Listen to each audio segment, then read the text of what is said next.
Saudara Menko Polhukam sekaligus Ketua Tim Gabungan Independen Pencari Fakta atau TGIPF Mahfud MD menyebut tragedi Kanjuruhan lebih mengerikan dibanding video yang beredar di media sosial. Hal ini terungkap dari salah satu temuan TGIPF setelah memeriksa rekaman CCTV di Stadion Kanjuruhan. Mahfud MD mengatakan dari rekonstruksi 32 CCTV di Stadion Kanjuruhan terlihat korban jiwa jauh lebih mengerikan dari yang beredar di televisi dan media sosial. Mahfud menyebut dari rekaman CCTV terlihat beberapa supporter keluar masuk stadion untuk menolong korban, bahkan ada yang memberikan bantuan pernapasan. Sementara video yang beredar di media sosial terlihat Aremania berdesak-desakan agar bisa keluar dari stadion yang dipenuhi gas air mata. Kami temukan korban yang jatuh itu, proses jatuhnya korban itu jauh lebih mengerikan dari yang beredar di televisi maupun di medsos. Karena kami merekonstruksi dari 32 CCTV yang dimiliki oleh aparat. Jadi itu lebih mengerikan dari sekedar semprot mati gitu. Ada yang saling gandengan untuk berkeluar bersama, satu bisa keluar, yang satu tertinggal, yang di luar balik lagi untuk nolong temannya terinjak-injak mati. Ada juga yang memberi bantuan pernafasan itu karena satunya sudah tidak bisa bernafas, membantu kena semprot juga mati, itu ada di situ. Lebih mengerikan daripada yang beredar karena ini ada di CCTV. Dalam laporan investigasinya, TGIPF Tragedi Kanjuruhan menyebut polisi harus meneruskan penyelidikan tindak pidana terhadap pihak yang diduga kuat terlibat. TGIPF menyatakan memiliki banyak temuan yang bisa didalami polisi. Catatan akhir yang tadi digarisbawahi oleh Bapak Presiden, Polri supaya meneruskan penyelidikan tindak pidana terhadap orang-orang lain yang juga diduga kuat terlibat dan harus ikut bertanggung jawab secara pidana di dalam kasus ini. TGIPF punya banyak temuan-temuan indikasi untuk bisa didalami oleh Polri.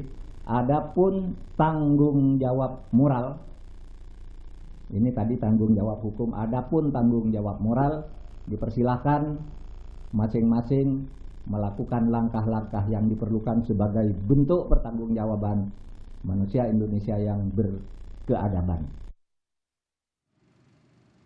Tim Gabungan Independen Pencari Fakta Tragedi Kanjuruhan telah menyerahkan laporan penyelidikan dan rekomendasi pada Presiden.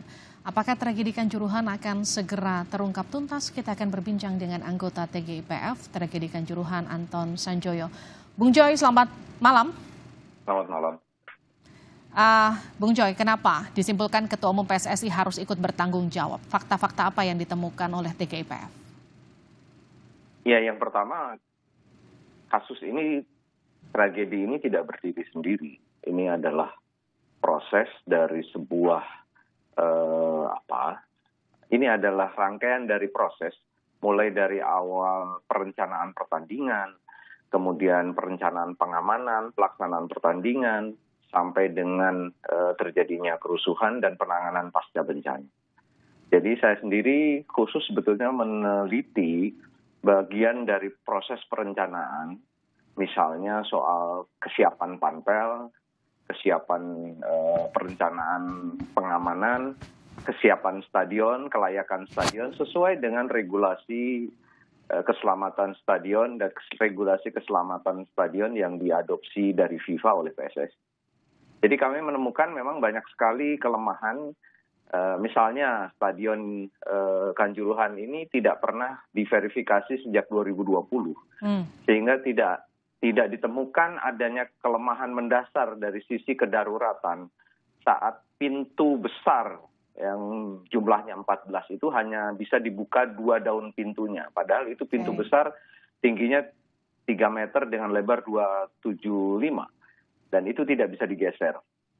Nah, itu salah satu saja. Dan itu justru juga menjadi titik penting dari begitu banyaknya korban yang jatuh di gate 13. Karena mereka tidak bisa keluar dan terhimpit-himpit sehingga setelah mereka mengalami kekacauan yang luar biasa karena disemprot oleh gas air mata yang diarahkan ke tribun.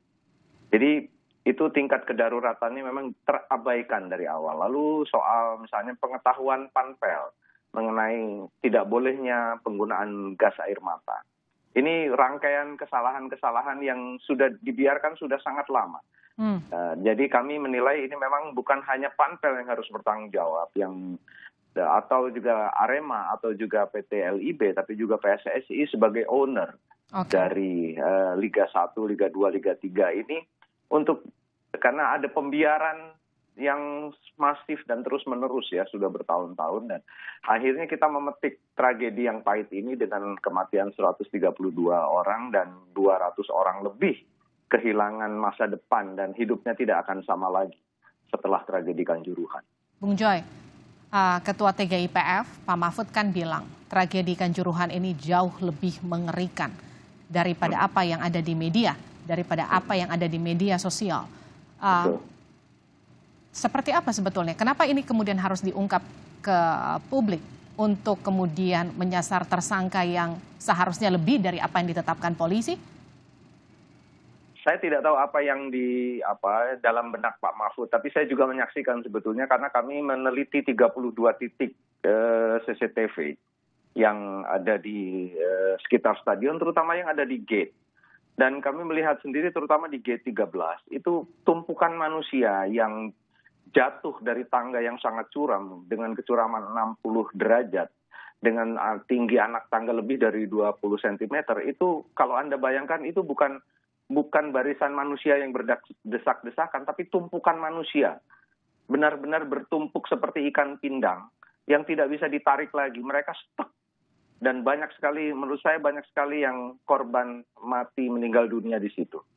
Dan kalau kita lihat korban-korbannya yang ditemui juga oleh Pak Doni Monardo dari tim sejak H+2 sejak kejadian, itu matanya bukan cuma berwarna merah, tapi sudah berwarna coklat dengan lembam di mana-mana. Ada yang mengalami trauma otak, trauma syaraf, dan macam-macam. Jadi yang terlihat di media sosial atau di media-media resmi yang mungkin dirilis oleh banyak pihak itu tidak seseram, betul kata Pak Mahfud, tidak seseram yang kami saksikan di CCTV. Ini sebetulnya ingin menggugah stakeholder sepak bola yang bersalah, yang masih punya moral dalam kaitan ini untuk bertanggung jawab, baik secara hukum maupun secara moral. Nah, ini Bung Joy, ini kan juga kemudian disebut sama Pak Mahfud kalau stakeholder ini saling lempar tanggung jawab. Kemudian ini juga disebut TGIPF, orang-orang yang dianggap harusnya lebih bertanggung jawab dalam tragedi Kanjuruhan. Ini menyasarkah seperti pertanyaan saya tadi, harusnya ada tersangka yang lebih dari apa yang kemarin ditetapkan oleh Polri? Betul, dan kalau dibilang lempar tanggung jawab kan kita lihat sendiri di media. Panpel dalam hal ini Saudara Abdul Haris mengatakan ini tanggung jawab PSSI. PSSI bilang ini tanggung jawab Panpel. PT LIB bilang ini tanggung jawab Panpel. Ya kan? Jadi semua berlindung di balik ranah hukum formal yang bisa saja menjadi benar, tapi benar secara formal, tapi bukan benar secara substansial. Inilah yang kemudian menjadi titik awal sebetulnya tuntutan tanggung jawab moral kepada stakeholders sepak bola yang merasa bersalah. Kalau Anda memang masih punya hati nurani, masih hidup di negara yang beradab dan Anda juga beradab, akuilah bahwa ini memang bagian dari kesalahan Anda. Itu sebetulnya yang kami ingin ada keadilan juga bagi para korban yang sekarang sudah tidak bisa bersaksi apapun. Dan dari awal sebetulnya tim ini dibentuk, saya pribadi sebetulnya mendeklarasikan diri. Ini adalah mereka 132 orang yang mati ini tidak boleh sia-sia. Ini harus menjadi titik awal dari perbaikan semuanya. Bukan saja sepak bola, tapi tata kelola olahraga. Tata kelola bagaimana bangsa kita ini bisa tumbuh dengan jiwa sportif, mengakui kesalahan, hal-hal keberadaban seperti itu ya. Sebetulnya yang harusnya kita ingat dalam pesan dengan kematian yang sangat menyakitkan dari 132 orang di Kanjuruhan. Bung Joy, Kira-kira seperti itu. kemudian temuan-temuan apa saja yang dimiliki TGIPF yang disebutkan juga oleh Pak Mahfud ini bisa didalami Polri untuk meneruskan pengusutan? Adakah hal yang kemudian baru yang kita belum tahu yang kemudian terungkap dalam penyelidikan TGIPF? Ya, diantaranya kan memang penggunaan gas air mata yang sudah kadaluarsa, dan ini yang sekarang didorong oleh tim untuk diselidiki lebih dalam. Apakah gas air mata yang kadaluarsa itu tingkat kebahayaannya lebih besar atau bagaimana? Ini kan butuh tangan-tangan ahli. Juga ada permintaan otopsi untuk memastikan. Tetapi memang banyak sekali temuan yang terutama kalau kita bicara masalah misalnya bagaimana polisi-polisi itu tidak paham bahwa mereka sebetulnya tidak boleh menggunakan gas air mata dalam konteks pertandingan sepak bola dan pengendalian massa di lapangan sepak bola. Mereka tidak paham sama sekali. Itu kesalahan siapa? Apakah PSSI yang selama ini punya kegiatan lalai untuk mensosialisasikan itu kepada pihak keamanan, ataukah pihak Panpel yang juga dalam temuan saya pribadi tidak memahami bahwa ada aturan dari PSSI sendiri yang mengatakan bahwa penggunaan gas air mata itu diharamkan di dalam stadion sepak bola. Jadi hal-hal seperti itu kan sebetulnya kita bisa ungkap memang bahwa ada pengabaian, ada kelalaian yang sudah terjadi lama sekali. Mulai dari PSSI, PT LIB, Panpel, klub, stakeholder, bahkan juga supporter sebetulnya kita sorot juga. Karena ada 2 orang sebetulnya yang memulai eskalasi ini. Mereka masuk ke dalam stadion yang sebetulnya itu melanggar juga peraturan FIFA. Dan itu memicu eskalasi yang lebih besar. Sampai kemudian terjadi bencana 132 orang yang kehilangan nyawa. Oke Bung Joy, ini kan sudah diserahkan ke Presiden Joko Widodo laporan dari temuan TGIPF. Apa reaksi Presiden? Ya, saya terus terang tadi saya duduk agak jauh dari Presiden dan saya punya masalah dengan pendengaran dan pengeras suara di ruang kami bertemu tidak terlalu bisa fit dengan pendengaran saya. Jadi saya hanya melihat Presiden memang merespon, tapi ada sedikit sayup-sayup terdengar, tapi barangkali memang masih tahap yang normatif. Hanya waktu dekat dalam kondisi sudah pertemuan selesai, saya sempat mendengar Pak Jokowi mengatakan ya sepak bola harus lebih baik, bahwa tata kelolanya harus lebih baik, polisi yang bersalah harus diusut, kira-kira begitulah. Bung Joy, Anda kan tidak hanya ada di TGIPF, tapi memang ada di dunia sepak bola di Indonesia khususnya.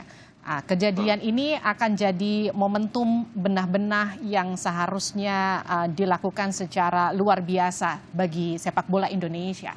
Dari mana mulainya menurut Anda?